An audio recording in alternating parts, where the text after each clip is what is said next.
In the vast expanse of the African savanna, where the sun painted the horizon with hues of orange and gold, there stood a kingdom ruled by a wealthy and wise king named Okonkwo. His kingdom was renowned far and wide for its riches, its prosperity, and its fair ruler. But above all, the king cherished his only daughter, Princess Adaeze. Adaeze was a vision of beauty, with ebony hair that cascaded down her back like a waterfall and eyes as deep as the night sky. She was beloved by all who knew her, both within the kingdom and beyond its borders. But despite her many suitors, Adaeze remained elusive, for her heart yearned for a love that transcended mere appearance or status. Adaeze had a companion unlike any other, a small, delicate dove with feathers as white as snow and eyes that sparkled with intelligence. She had found the dove as a fledgling, abandoned and alone, and had nursed it back to health with tender care. From that day forth, the two were inseparable, and wherever Adaeze went, the little dove followed faithfully by her side. As Adaeze grew into a woman, suitors from far and wide came to seek her hand in marriage, drawn by her beauty and her father's wealth. But Adaeze, discerning and wise beyond her years, turned them all away, for she knew that true love could not be bought or bargained for. Among the suitors were 3 young men of noble birth, each vying for Adaeze's affection. There was Obi, the brave warrior from a neighboring kingdom, whose strength and valor were unmatched. There was Emeka, the skilled hunter whose prowess with a bow and arrow was renowned throughout the land, and there was Choku, the prince of a distant kingdom, whose riches rivaled even those of Adaeze's father. One day, news spread throughout the kingdom that Prince Choku, son of King Is, had come to seek Adaeze's hand in marriage.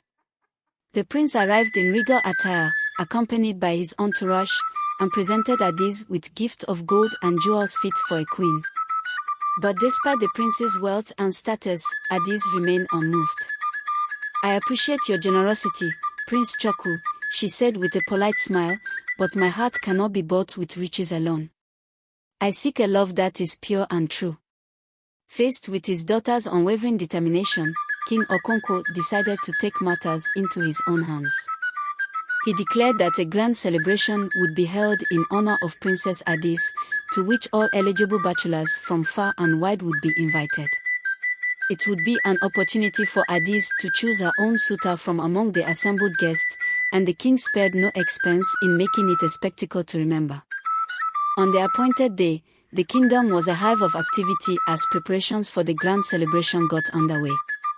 The palace grounds were adorned with colorful banners and fragrant flowers, and the air was filled with the sound of music and laughter.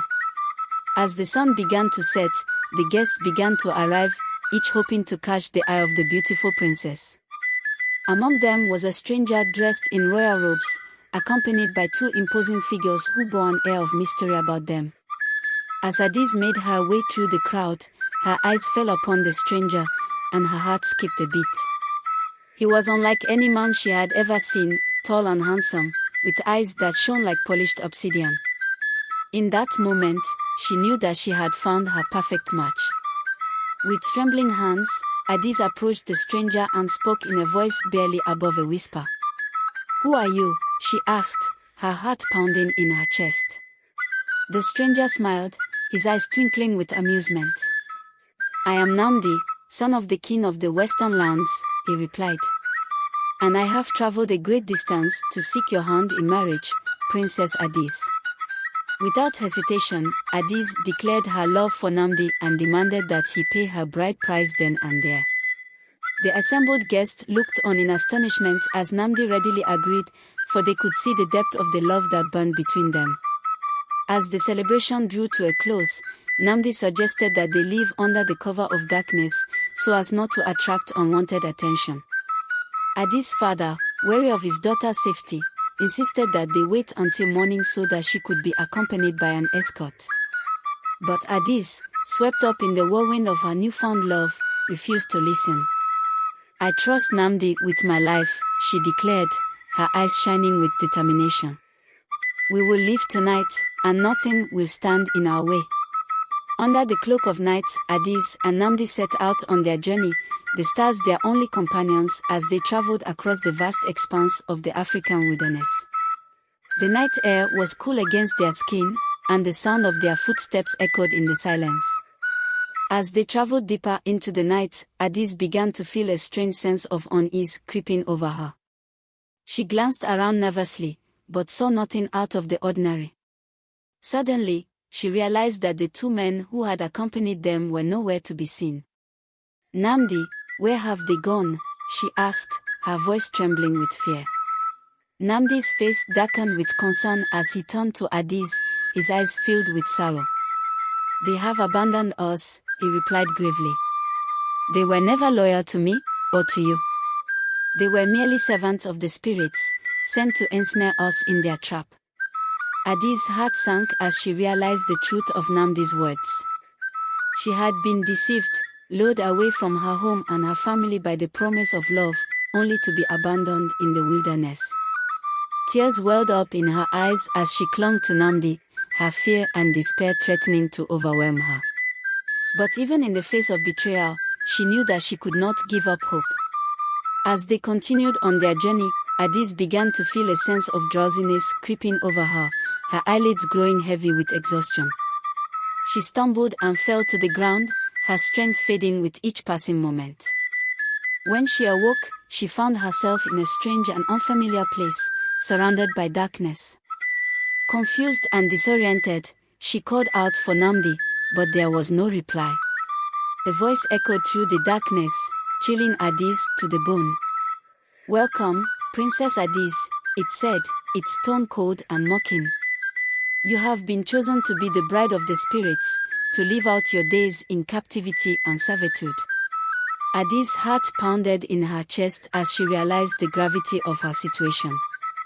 She was trapped, alone and helpless, at the mercy of forces beyond her control.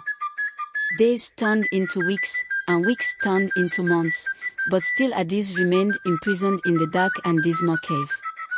She cried herself to sleep each night, her heart heavy with sorrow and regret.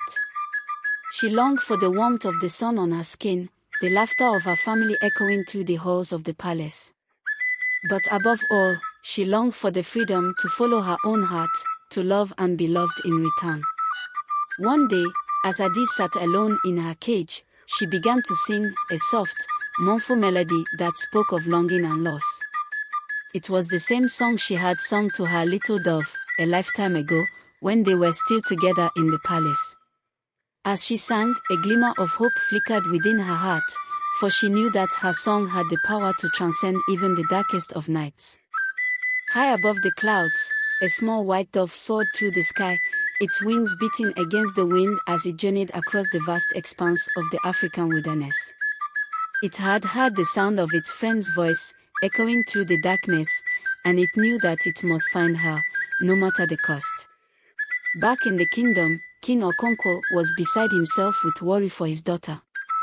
He had searched far and wide for any sign of her whereabouts, but all his efforts had been in vain. When he learned of Adaeze's capture by the spirits, his heart filled with righteous anger, and he vowed to do whatever it took to bring her home. With the help of his trusted advisors and the bravest warriors in the kingdom, King Okonkwo set out on a perilous journey to rescue his daughter from the clutches of the spirits. They traveled through treacherous terrain, facing danger at every turn, but still they pressed on, driven by their love for the princess and their determination to see her safely returned. As they approached the spirit's lair, the king's army prepared for battle, their swords gleaming in the sunlight as they braced themselves for the fight ahead. The air crackled with tension as they waited for the signal to attack. With a mighty cry, the king's warriors charged forward, their war cries echoing through the valley as they clashed with the forces of darkness. It was a battle unlike any other, a struggle between light and shadow, good and evil. Amidst the chaos and confusion of battle, Adaeze heard a familiar voice calling out to her, a voice filled with love and longing, the voice of her father. With a surge of hope in her heart, she called out in return, her voice echoing through the darkness. And then, suddenly, the cage was shattered into 1,000 pieces, and Adaeze found herself enveloped in her father's embrace, tears of joy streaming down her cheeks as she clung to him with all her strength. With Adaeze safely in his arms once more, King Okonkwo led his daughter and her rescuers back to the kingdom, where they were greeted with cheers and applause from the grateful villagers. The kingdom rejoiced at the princess's return, and a great feast was held in her honor, with music and dancing that lasted long into the night.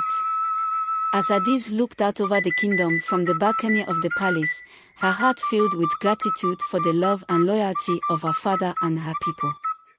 She knew now that true wealth lay not in gold or jewels, but in the bonds of family and community, forged through love and sacrifice. And though she had faced darkness and despair on her journey, she emerged stronger and wiser than before, her faith in the power of love unshakable. For she knew that no matter what trials lay ahead, as long as she had the love of her family and the support of her people, she could overcome anything that stood in her way.